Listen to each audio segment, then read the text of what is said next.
And I just started crying and I was like, I want a divorce. So he responded right away and he's like, fine, let's just go ahead and finalize the details.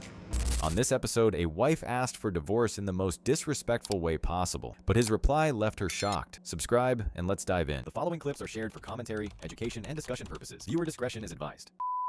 I just got off the phone with someone I was seeing, and she asked me how my day was going, and I explained I was at the airport. And then she said, I'm glad you got there safe. And I said, yeah, I had to take an Uber. I had to block her. I mean, she was great and everything. She was emotionally intelligent, always paid for dinner, pretty much catered to my every need. But if you hear I'm taking an Uber to the airport, and your first move is not to open up Venmo and send me money, are you even a real woman? And then you find out I'm on a commercial flight, and you don't immediately charter me a private jet. I know my worth, drizzle. I'm in my soft guy era. I want to be pampered. And if you're broke, just say that.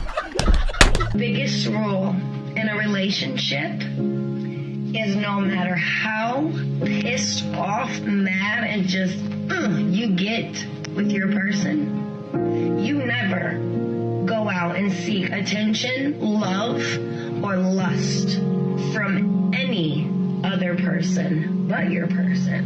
You sit your ass in that house, you go in a different room, I don't care what the you do, but you do not get on your phone or get in that car and go out and entertain another person. Because at the end of the day, there's not always going to be somebody sitting at home when you come back. People need to start realizing this, because I see a lot of people's relationships going to shit because they think that it's okay to talk to other people while they're in a relationship. It's not okay. Let's normalize that. Divorce should only be on the table for extreme cases, not just because you're bored, angry, or chasing excitement. I'm walking through a divorce, and I'm speaking about it publicly for the first time. And something I don't think I've ever heard anybody speak about is how you can make the decision to divorce someone. I absolutely know it's the best thing for you, and still love that person. And be so excited about the freedom that you're going to have when you're no longer bound by marriage to that person, but also long to be with them. Couldn't see it for a really long time, but my marriage was never healthy. And for years and years, people in our circle have told me to divorce him because they saw things I didn't see. Because I believed in the man that he could be. I'm really fucking happy I'm getting divorced. I really am. And I'm so excited about all the things to come. There's not a longing for what was. But my husband and I were together for 30 years. And there's a longing for that friend. A friend that I had in him. Because he knew everything about me and all my weird things and loved them.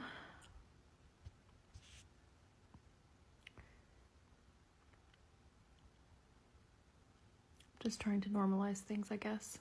Things that I haven't heard talked about, and I've been in the divorce space for a while because that's where my heart and mind have been. So I've been doing a lot of watching videos and content and on different platforms and trying to understand what divorce is going to be like before I actually did it. And this is one thing that nobody talks about.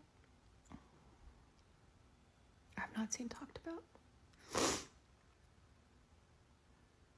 So yeah, this part of divorce sucks. Even when you're really excited about the things to come. She keeps saying she's happy being divorced, but if that's true, why is she still talking about him? That's not happiness. What we're really seeing is regret, and now all she can do is paint him as the villain to make herself feel better.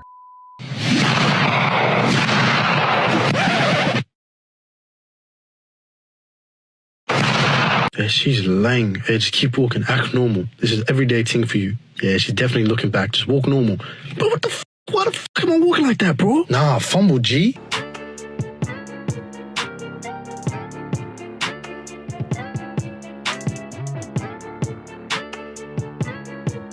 calling my ex-husband while we were separated because I was having a panic attack and he was my safe person.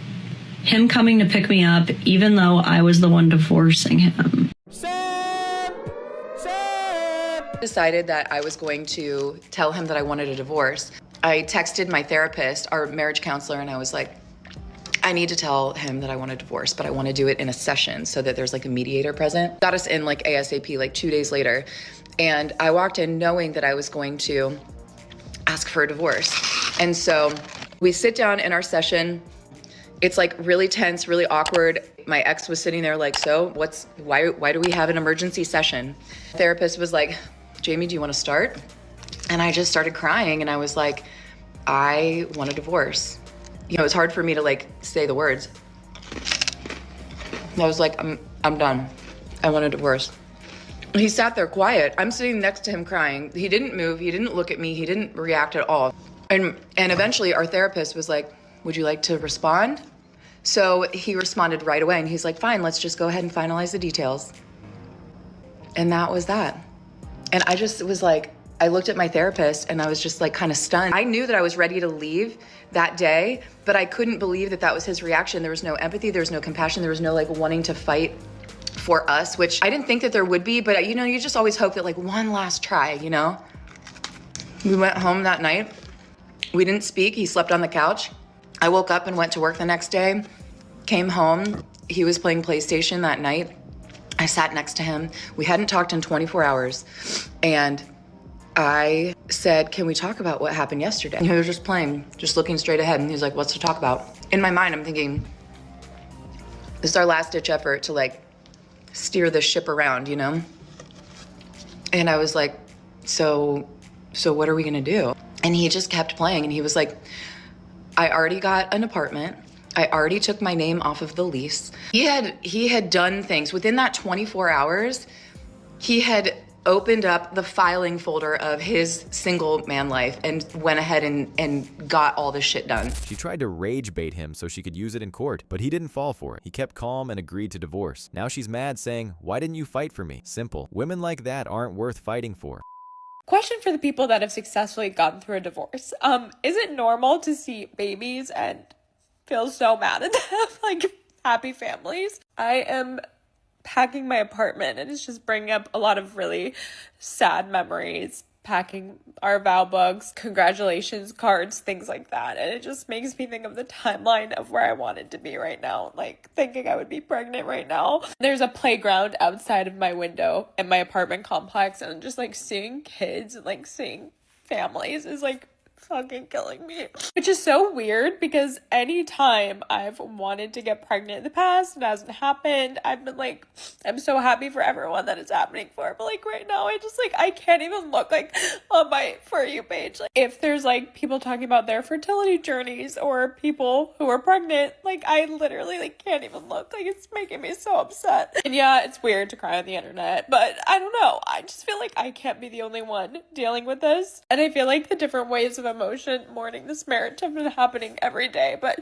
today the family one really came out and like feeling really alone. And then hearing people complaining about all their like kid stuff and like how they don't get sleep because their baby's awake and stuff. I'm just like, I wish I was dealing with that. I don't know if it makes any sense. Out there, take on the world, do all these difficult things, and he just wants to go home and know that there's peace, there's food on the table, the house is clean. It's really not that difficult. You are a man. Stand up and be a man. Make the hard decisions, make the sacrifices, make the unpopular decisions, and become comfortable in your own skin.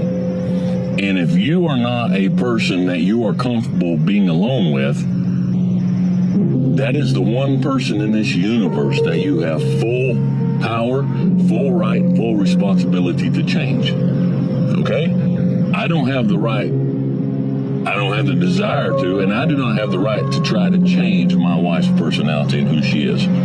I don't have the right to change anybody except myself.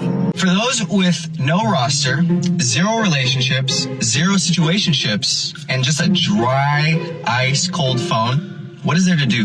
Like, what do you guys do with your spare time? Because I have nothing to do. I'm sitting inside. How money does a guy need to make in order to be with the two of you? 400 grand a year. Wait, that's crazy. 400 grand a year to be with you? What do you bring to the table then? Yo, I'm awesome. That's worth 400 grand? It's worth more than 400 grand. More? More. What do you bring to the table? I bring it all. If being awesome is really worth $400,000 like she claims, then why hasn't she earned that herself? Instead, she's demanding it as a requirement for dating her. That's pure delusion. Would you rather $100 or a date with us two? $100, of course. Would you rather have me or this car? How many previous owners? The car? No, you. 0. I don't buy it. How many miles? 0. Ever been in an accident? A few. All right, well, at least the Carfax on this is probably accurate, so I'll take the car. You guys have the key? It's locked. You don't want us? Why the f*** do I want you? You see this thing? This is BMW M4 competition. Fine, take the car. I gave you your choice. You went through all of my stuff. I don't trust you. You don't want me to go through your phone because you got caught cheating. So that's fine. Huh? Exactly, because you got caught cheating. So let me go through your phone just like you went through my stuff. If you have nothing to hide and you're not cheating, then let me go through the phone and we don't get divorced. Or I don't go through the phone and you keep hiding. Why didn't she do? Okay, so the Valentine's Day surprise is enough to you that you would rather get divorced than tell me what you planned on getting me for Valentine's Day. Make it make sense. He caught her snooping through his phone, hoping to find dirt, but the moment he asked to see hers, she refused. Fellas, when your girl guards her phone like that, it's almost always a sign she's hiding something. This is a girl. You gotta give me more than that. Like what? What do you want? I need dinner. I need to be taken out. My hair, my lashes. If you just don't give me a rose, man. Oh, it's a bill job. Take the rose and see what happens. What? Not even a dozen? Just one? Not even a dozen? Let the man go for this. After you said all that. I'm worth it. Like, I'm gonna give you the time of day. I'm gonna give you what you want. I'm gonna give you what you need. And it ain't even about like dinner and.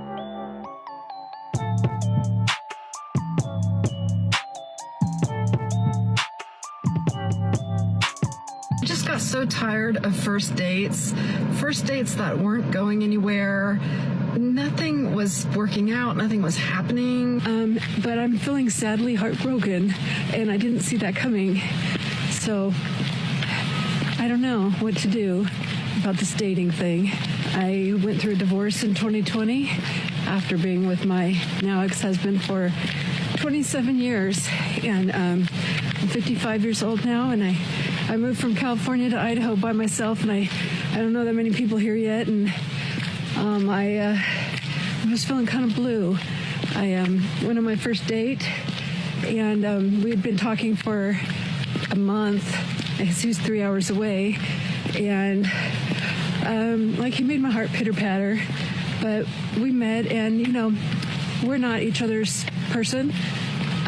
But I'm feeling sadly heartbroken, and I didn't see that coming.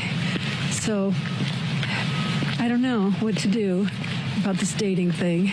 I just got so tired of first dates that weren't going anywhere. Nothing was working out, nothing was happening. Fellas, sometimes the best move isn't to fight, it's to walk away with your peace intact. Don't waste time proving yourself to someone who already made up their mind. Focus on yourself, subscribe, and I'll see you in the next one. Peace.